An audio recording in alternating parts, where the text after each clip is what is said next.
आम्ही जे बोललेलो आहे, जे ज्या घोषणा केलेल्या आहेत या आम्ही टप्प्याटप्प्याने पूर्ण करणार आणि लाडक्या बहिणींना देखील जे आम्ही बोललो 21 रुपये ते देखील मिळणार.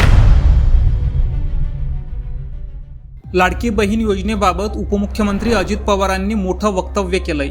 लाडक्या बहिणीला 2100 रुपये देण्यासाठी आम्ही नाही म्हटलं नाही, पण राज्याची आर्थिक परिस्थिती पाहून आम्ही घोषणा करू. सगळी सोंग करता येतात, मात्र पैशाचं सोंग करता येत नाही, असं ते म्हणाले. त्यांच्या या वक्तव्यावर आता उपमुख्यमंत्री एकनाथ शिंदेंनी स्पष्टीकरण दिलंय. आणि अजितदादांनी सांगितलं राज्याची आर्थिक परिस्थिती सुधारल्यानंतर आम्ही 2100 रुपये वस्तुस्थिती आहे.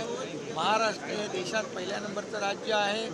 आमचा GDP नंबर 1 आहे. स्टार्टअपमध्ये आहोत, आम्ही FDI मध्ये 1 आहोत. आमच्याकडे 10 लाख कोटीचे इन्फ्रा प्रोजेक्ट आज सुरू आहेत. महाराष्ट्रामध्ये इंडस्ट्री मोठ्या प्रमाणावर येते. महाराष्ट्र इंडस्ट्री फ्रेंडली स्टेट आहे. आमच्याकडे चांगलं पोटेन्शियल आहे, इन्फ्रास्ट्रक्चर आहे. आज नवीन आम्ही एअर कनेक्टिव्हिटी करतोय. दुसरं एअरपोर्ट नव्या मुंबईत होत आहे. तिसरं एअरपोर्ट वाढवणला होत आहे. वाढवणचा पोर्ट होतोय. त्याचबरोबर रोड कनेक्टिव्हिटी आणि पोर्ट कनेक्टिव्हिटीवर आम्ही भर दिलाय. त्यामुळे एवढ्या मोठ्या प्रमाणावर या राज्यामध्ये प्रोजेक्ट सुरू आहे. इन्फ्रा प्रोजेक्ट, मेट्रोचा प्रकल्प सुरू आहे. त्यामुळे अर्थव्यवस्था जी आहे आमची मजबूत होणारच आहे.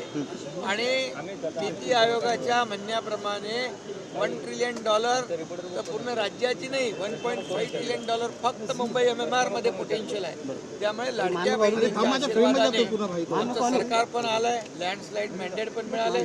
त्यामुळे आम्ही जे बोललेलो आहे, जे ज्या घोषणा केलेल्या आहेत या आम्ही टप्प्याटप्प्याने पूर्ण करणार आणि राज्याची अर्थव्यवस्था देखील लवकरच सुधरेल आणि चांगली परिस्थिती निर्माण होईल, मजबूत.